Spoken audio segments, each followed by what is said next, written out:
Hello, hello, Aris Collective, Sun, Moon, and Rising. Ako po si James. Kamusta po kayong lahat? And welcome po to James Tarot PH. Diretso na po tayo sa inyong monthly reading for May 2025. So ano po ang mga plans and wishes nyo ngayong buwan na ito? Meron ba kayong mga goals na gusto nyong matupad, matumbok this time na parang sana this May matupad na? Isulat nyo po yan sa akin comment section. Gamitin nyo po yan bilang inyong manifestation board. And let the universe, your spirit guides know kung ano yung mga bagay na gusto mong makuha this month. Makukuha nyo po yung frequency niyan, kaya mas madaling matupad ang mga dreams and wishes. Mga Aries, tulad po nakagawian, kunin nyo na po yung mga resonate kayo and leave the rest. Yung pong ibang impormasyon ay para po sa ibang Aries yun. Okay po? So patalasin nyo po ang inyong intuition upang makuha nyo po yung angkop na messages na bigay po sa inyo na inyong mismong spirit guide sa ating reading for today. Thank you po again for the likes, the shares, the subscriptions, for not skipping the ads, and also for those po na nagdo-donate po sa ating channel. Thank you po sa inyong generosity and kindness. So, Aries, ano ang naghihintay sa iyo ngayong Mayo? Inhale and exhale. At the center of your reading, you have the Sun card. Wow, happiness. In the area of what you want, you have the Emperor card. In the area of what you need, you have the Four of Cups. Beautiful. In the area of what's affecting your current energy, meron kang Ace of Cups. Beautiful. In the area of your near future, meron kang Temperance card. Wow. In the area of your challenge, Aries, meron kang the Hanged Man. At ang yung fortune this month, wow, you have the Nine of Pentacles. Beautiful. Financial freedom and independence. Congratulations in advance, Aries. In the area of your divine advice, meron kang the Moon card. At ang yung outcome this month ng Mayo, Aries, you have the Seven of Cups. Wow, doors opening, options, opportunities. Congratulations. Napakaganda ng iyong Mayo, Aries. At the bottom of your deck, you have the Five of Cups. Ano daw yung mga bagay this time, Aries, na kailangan mo nang i-let go. Kailangan mo nang matanggap sa sarili mo na parang, okay, those things, those events, itong relasyon na itong mga bagay na parang dati mong pinanghawakan ay hindi na nag-matter sa life mo now. It's time to let go, it's time to move on. Those regrets, patawarin mo na rin ang sarili mo sa mga naging participation mo sa mga bagay na yan. If you really can't forgive other people at this moment, maybe it's time for you to really take it a rest. Pagpahingahin mo na rin muna yung emosyon mo about something na yan and try to veer forward at mag-detour ka papunta sa iyong kinabukasan, sa iyong mga future endeavors. Embrace the possibility, embrace the opportunities coming to you. Parang bagong ikaw, bagong Aries, enough of the past and you are now entering a new life. So, ituloy-tuloy mo lang yung pagbabago na yan, Aries, kung ano yung mga bagay na gusto mo nang bitawan at pumunta ka na sa bago. Maging matuwa ka because I'm seeing a lot of beautiful, beautiful things here in your reading. So start na tayo. At the center, you have the Sun card, one of the happiest, the most beautiful, and one of my favorite cards dito sa ating tarot is the Sun. Talagang kaligayahan, happiness, joy. I'm seeing freedom. Parang I'm seeing someone here, very specific, for some Aries dyan, na parang nakawala ka na from a endeavor or from a relationship o kaya from a situation na parang feeling mo, yes, I'm free. Natapos din sa wakas, nakaalis na ako sa lugar na yun, ready na ako pumunta sa bago, ganyan. Kaya siguro, nasa ilalim, nasa background ng iyong energy this time, ang Five of Cups eh. Parang meron ka nang iniwan and now you're very, very happy to embrace o kaya para harapin. May excitement ako nararamdaman from you, Aries, especially sa pagpasok ng buwan na ito ng Mayo. You are parang starting over something and napaka positive ng iyong outlook at saka ng iyong energy na parang come what may on May ay parang handa kang tanggapin at yakapin yung mga papasok ng magagandang bagay. I'm seeing someone na parang gumaling na, so out ka na dun sa area ng life mo na sobrang hirap, sobrang hina, and then now ikaw parang unti-unti ka na lumalakas at nagsimula ka na ulit bumalik sa trabaho o bumalik doon sa mga dati mong ginagawa na parang nakaligtaan mo because nagkasakit ka nga. Very specific and for a very specific Aries. But now, parang ready ka na to conquer again. Laban ulit kasi malakas na yung resistensya mo and you can now move on. But for others, meron sa inyo na may iniwan talaga in the past and now you're very, very happy. Parang sigh of relief. Parang nakabuntong hininga ka na and then parang yes, thank God, nakalagpas na ako sa sitwasyon na yun. Now I'm moving forward and I'm very, very happy. And I'm personally very, very happy for you, Aries. The Sun cards being clarified by the Three of Wands. Yes, nakatingin ka na sa dako paroon at handa ka ng harapin. May hinihintay ka this time eh. Parang nagsimula ka ng tanggapin yung katotohanan that this is my new life, my new era, nakalayo na ako doon, and now, what will happen? Parang ikaw naghihintay ka na, may plano ka na, may direksyon na, mayroon ka ng vision of what you truly want to do, but now you're just waiting for the right moment, or you're waiting for someone, for example, their approval o kaya their go signal o kaya yung reply nila hinihintay mo para go ka na sa buhay na yan o sa pupuntahan mo. But I'm seeing talaga very energetic Aries, very excited na Aries at saka very hopeful na Aries. So congratulations, a very very promising May ang punta sa'yo this time. Okay? In the area of what you want, you have the Emperor card. Wow. Now, parang this time, wise ka na. This time, you know what you want. This time, hindi ka napapayag na mag-settle for less. Susugod ka sa mga bagay na gusto mo, especially with the energy of Emperor. Parang hindi mo alam lahat ng gagawin. That's okay, that's normal. Normal yan, Aries. Pero ikaw, handa kang lumaban, handa kang sumugod, handa kang ibigay yung kaya mo. Kapag sinabihan ka na, uy, ito ang kailangan puntahan, ito ang kailangan gawin, ito ang kailangan kunin, ikaw, wala kang second thought, wala kang pagdadalawang isip, susugod ka kaagad and you will go for it and do it. Nandun na yung energy mo now eh. Meron ng positive na pag-aksyon sa mga bagay na gusto mo.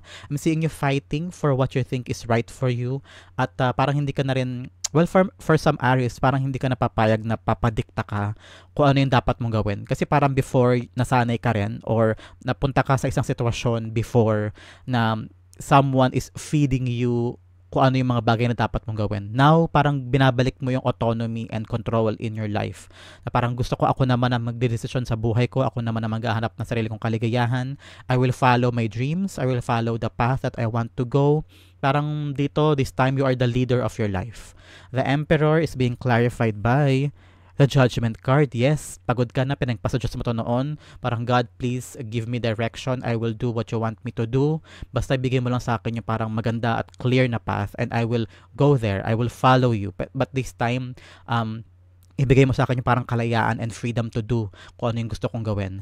And I'm hearing na pagkakaloob sa'yo yung mga bagay na gusto mo. It's just at this time, talagang napakalakas ng iyong energy of commitment and also parang yung pinangako mo ay talagang gagawin mo. I'm seeing someone na may paninindigan this time. So congratulations sa'yo, Aries. In the area of what you need, ito daw ang kailangan mo. You have the Four of Cups. So sabi ni Spirit Guides, uy, Aries, ito ang kailangan mo. This time around, i-embrace mo daw muna yung mga bagay na binigay sa iyo ng yung spirit guides at saka ni God. I know meron ka mga hinahangad, especially itong fourth cup na nakalutang sa ere at parang ito yung minamanifest mo na ipagkaloob sa iyo ni God. Pero sabi nila, i-enjoy mo daw muna tong tatlong cups na to. Meaning to say, at this moment, try to enjoy kung ano yung mga blessings na pinagkaloob nila sa iyo so that ma-acquire mo talaga yung mga bagay na talagang gustong-gusto mo makuha. It's just a matter of gratitude. God loves people who are grateful and are thankful for what He has given to us. Para makita niya na, uy, tinan mo si Aries, kahit maliliit lang yung blessings na binigay ko sa kanya itong nakaraan at hindi ko pa binibigay sa kanya yung talagang pangarap niya. Pero tignan mo naman, ina-appreciate niya, love niya, nagka-thankful siya sa akin sa mga bagay na binibigay ko. So, something in your life right now na parang wag ka daw munang malungkot o mainip o mairita kapag halimbawa, yung goal na kinukuha mo, yung goal na gusto mong kunin, na pinagdasal mo sa kanya ay wala pa halimbawa. So huwag ka daw mainip. Gusto ni God na parang i-prepare ka for the moment, ipagkaloob niya yung bagay na hinihiling mo so that you are ready na magamit yun at mapanghawakan mo yung regalo and blessings na gustong-gusto mong makuha. Okay? The Four of Cups being clarified by the Lover's card. Especially with our choices, mga bagay na mahal natin, mga bagay o tao na gusto nating piliin sa buhay natin. Maybe sometimes may mga bagay na parang okay, hindi na ako kontento dito, hindi na ako masaya, I want something more, I want something else. Pero dito pumapasok isang malaking isang malaking message from your spirit guides was appreciation of what you have right now. Kasi bukas makalawa kapag wala na sa'yo yan, bigla mo ma-realize, ay sayang no, nasa akin yung gantong bagay before, and then now I'm having this new life or new thing, pero parang namimiss ko yun. So, para walang ganong moment daw sa life natin, learn to appreciate everything na binigay niya at ipagkakaloob niya sa'yo, whether maliit o malaki, para pag dumating na yung pinakamalaking hiniling mo, you know what to do. And you know how to get closer kay God para pagkaloob talaga niya yung ma-magnetize mo yung mga bagay na hinihiling mo. Okay, Aries? Yan daw ang kailangan mo. In the area of what's affecting your current energy, meron kang Ace of Cups. Something na dumating sa buhay mo nitong time na to bago pumasok ang Mayo. Parang may darating sa life mo na isang opportunity or love, meron ba darating sa inyo na parang pag-ibig o kaya new job, a new way of living na talagang sobrang saya mo, sobrang tuwa mo, and parang ito yung magbubuo ng buhay mo this time. This is like a manifestation of what you have dreamed of. Meron ba kayong sinulat sa baba ng mga manifestations nyo, mga wish and plans? Maybe ito na yun, no? Papasok na siya this time. Biyaya siya from God. Ito yung pupuno sa cup mo and you will cry a river because of happiness, because of triumph, because of gratefulness. So, this time around, may darating sa life mo a blessing that will make you so happy at magpapatuloy papasok sa iyong magandang buhay moving forward. So, I'm seeing talaga na you're working on your life this time. May chine-chase kayo, meron kang hinahabol, meron kang hinahanap, meron kang sinusungkit na pangarap this time. And this opportunity na darating sa life mo will begin the journey moving forward, okay? The Ace of Cups being clarified with the Queen of Wands. Ooh, I don't know why nakakita ko ng pregnancy because Ace of Cups all about being that pregnant, being a mother, no? So kung meron mang binayaan sa inyo ngayon ng pagbubuntis o biyaya ng baby, I'm very very happy to see you kasi talagang masaya ka with this one, and ito na yung parang katuparan na matagal mong hinintay, ano? And now especially here with the Queen of Wands, it is like a fulfillment of your self-love.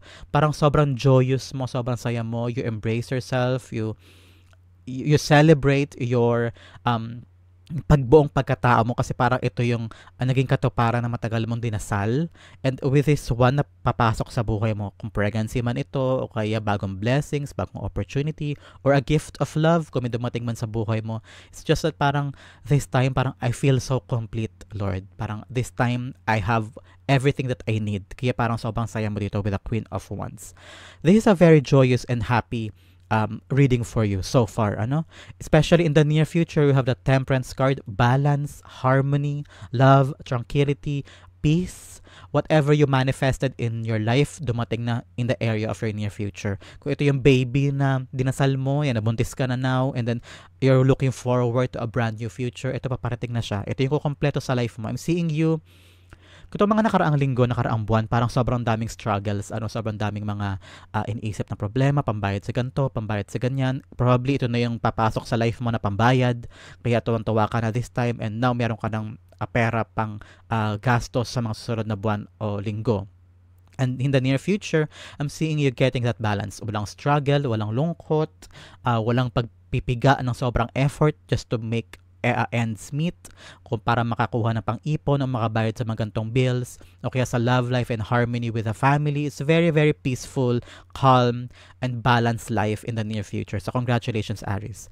The Temperance card's being clarified by the Chariot card.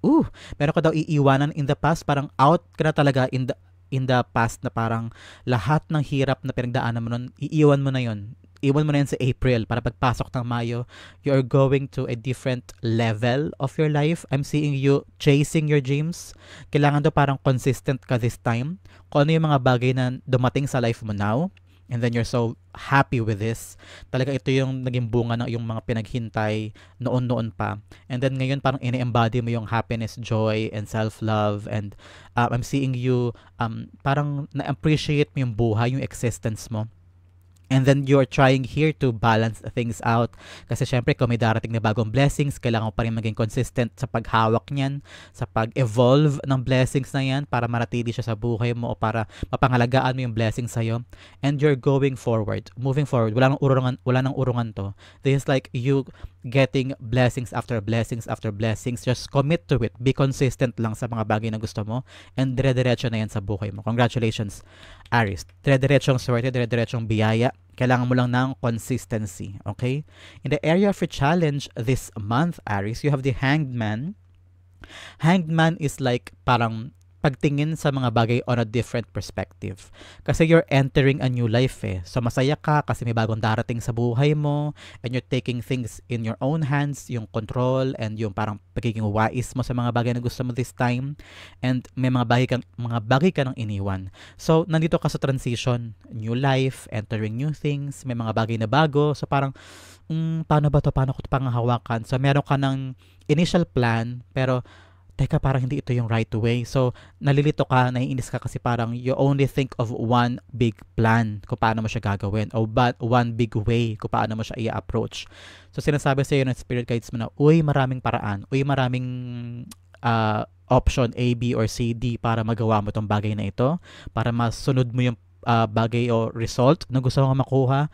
Kailangan mo lang daw bumaliktad, katulad ni Hanged Man, na parang tignan mo sa ibang perspective yung sitwasyon at mahanap mo agad-agad ang solusyon. Okay?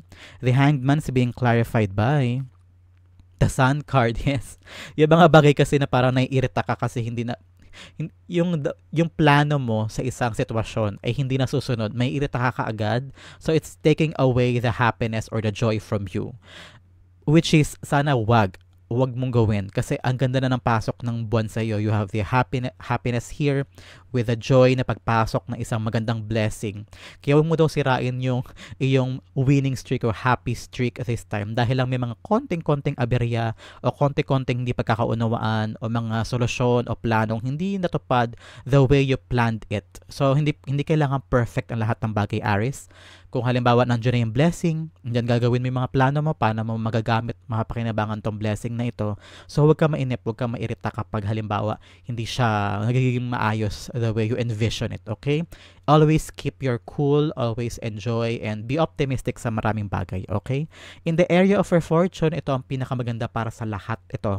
Walang pinipiling Aries ito for all of you, is the 9 of Pentacles. I'm seeing financial growth. Meron darating sa buhay mo this time na pera o monetary exchange from someone. I'm seeing that parang meron kang binigay before, this time meron na yung bayad o makukuha mo na this time yung sagot from something. I don't know, maybe nakaka-resonate ka dito na parang may hinintay kang pera before and hindi mo pa makuha-kuha. This time around, may good news na makukuha mo na yung pera na yan na parang matagal mong hinintay. For others, now is the right time for you to enjoy your life. You will just sit down and see the beauty of your life, yung mga napundar mo, yung mga nakuha mo, yung pinaghirapan mo sa paligid mo. So just look around and enjoy things. Ang daming area sa reading mo dito, all na nagkasabing be optimistic or enjoy, be grateful, especially with the Four of Cups, especially with the Hanged Man and the Sun, and now with the Nine of Pentacles. So now, this month, Aries, ito ang buwan ng pagiging optimistic, pagiging grateful, pagiging positive sa lahat ng bagay sa buhay mo because God is giving you blessings. Kaya pag may konting aberya here and there, sa kaliwa kanan, huwag mo indahin yun. And always enjoy the things na meron ka, okay? The 9 of Pentacles being clarified by the 3 of Swords, nakabaliktad siya. So this time around, you are healing something. Parang this time, parang nakalet go ka na from a certain heartache. Konektado yan dito sa 5 of Cups. Now, this time, parang complete healing na. Parang you're enjoying also your independence for a very specific Aries dyan. Meron ba sa inyo nakakahiwalay lang? Nakaraang buwan, nakaraang taon. And now, parang completely, fully, solid talagang naka-move on ka na and you're enjoying your independence. Parang yung pagiging single life. Enjoying your money, enjoying your comfort time, enjoying your solitary. Parang ngayon nag-enjoy ka na magpunta kahit saan mag-isa and unti-unti ka na naghilom sa sugat na ito. So congratulations, Aries. That is a very, very beautiful, empowering fortune area here for you. In the area of your divine advice, meron kang the Moon card. The moon card bilang iyong advice from your divine and spirit guide. Sabi nila, kapag daw may mga bagay kang hindi naiintindihan o hindi klaro o meron ka mga gagawin na hindi sigurado, always trust your instinct, trust yourself, your talent, your skills, yung discernment mo, pagkatiwalaan mo rin daw yung iyong mga desisyon, yung iyong isip, your spirit guides also, pagkatiwalaan mo daw ang Diyos kung saan ka dadalhin niya sa buhay na ito. May mga bagay na parang question mark now, pero in the near future, makikita mo, kaya pala ito ang ginawa ko. Kaya pala yun ang pinagawa sa akin ng aking spirit guides. Kaya pala hindi ko nakuha yung taong yun o hindi ko nakuha tong trabahong to kasi ganito. So, the answers will be given to you at the right time. Ang gusto nilang ipagawa sa iyo, Aries, this month is to trust. Trust the plan, trust the spirit guides na ililid ka nila sa right way kahit hindi mo pa naiintindihan ang meaning. Okay? The moon card's being clarified by the page of swords. Tinan mo siya, tumutulay siya sa sword kahit hindi niya kaya. Pero ginagawa niya pa rin. So, daanan mo pa rin daw yung buhay kahit hindi mo naiintindihan, kahit hindi sigurado. Pero sa loob-loob mo, nagtitiwala ka na kakayanin mo. And while you go to this journey, try to learn new things. Para ine-empower din niya yung sarili mo. Pinapalakas ka rin, pinapatalino, pinapatibay, pinapatatag. And I'm seeing a very, very wise Aries at the end of this journey. Na parang, alam ko na to. Natutunan ko na to yung lesson na ito. And moving forward, hindi ka na mabibigo tulad dati. And you're a wiser, better Aries. Okay? Ang yung outcome na napakaganda, pag-usapan natin later. But first, let's have additional messages from the divine. You have number 2. Oh my God, you're aligned with your path. Kung ano yung destined na gusto ipagawa sa iyo ng yung spirit guides, ng divine power above, yun din ang ginagawa mo sa lupa. So congratulations. Naka-destined lahat ng ginagawa mo this time. So basahin natin ang number 2. You have great talent for finding solutions. Your intuitive and unbiased nature allow you to see all sides of any situation and advise others toward the most fair and beneficial outcome. I am diplomatic. Napaka-diplomatic mo daw, Aries. I mean, this time around, parang lahat tinitingnan mo on both sides. Ay, hindi ka agad nang huhusga. You know what to do. Bawat area, i-check mo muna bago ka mag-conclude ng right decision this month. Okay, Aries? Ito ang area na kailangan mong pagtuunan ng pansin buong Mayo, Aries. You have relationships o mga relasyon mo daw this time. I am attracted to those people who serve my higher good. So kung sino nagmamahal sa'yo, kung sino ang importante, kung sino ang nandyan at your ups and downs, sila daw ang kailangan mong pahalagahan at bigyang importansya, Aries. Okay? In the area of your outcome this month, you have the 7 of Cups. I'm seeing doors opening. May iniwan ka ng 5 of Cups before. Regrets, mga pangarap na hindi natupad, mga pangakong hindi natupad, mga ginugol mong oras na walang pinatunguhan. And then now you're looking forward to your future with the 2 of Cups here, telling yourself na ay, ang dami naghihintay sa akin. And ito na yun. Mga pinto magbubukas, mga bagong trabaho, bagong sideline, bagong opportunities, new blessings. At ikaw na lang ang mag-iisip kung alin dyan ang para sa iyo at ano ang tawag ang damdamin mo na gusto mong kunin. So congratulations. I'm seeing someone getting a new car, I'm getting a new house. I don't know why biglang pumasok yung image ng kotse sa aking isipan. So if you're planning to buy a car or anything na pangbiyahe o baka bibiyahe ka, this is a confirmation of that. So the 7 of Cups being clarified by the Knight of Pentacles. Napakalino na sinasabi sa iyo ng spirit guides mo na kapag may pintong mga nagbukas sa iyo, may mga opportunities, may mga options sa life mo, pag-isipan mo daw mabuti, pagplanuhan mo. Have a great strategy. Magtanong-tanong ka muna, maghinay-hinay bago magdesisyon. Huwag ka basta-basta tatanggap ng trabaho just like dahil nandyan lang. So this time around, planuhin mo daw mabuti para makuha mo yung best option na magagamit mo moving forward. So tread carefully, plan, pag-isipan, and unti-unti mong planuhin yung mga bagay na gusto mong makuha. Kasi nandyan na may mga blessings at opportunity na darating. Ikaw na lang ang kailangang mag-isip na parang sure ka na ba? Sure ka na ba sa gusto mo? Yung mga ganyan. So Aries, yan ang iyong iisipin at the end of the month. So napakagandang problema, di ba? Sure ka na ba ito ang gusto mo? So that will be a very, very good problem sa totoo lang. So Aries, that is your May 2025 reading. Sa po kayo nakarelate, sa po kayo nakaresonate, comment down below. And I'll be reading your messages. Thank you again for watching. This has been James for James Tarot PH. God bless everybody.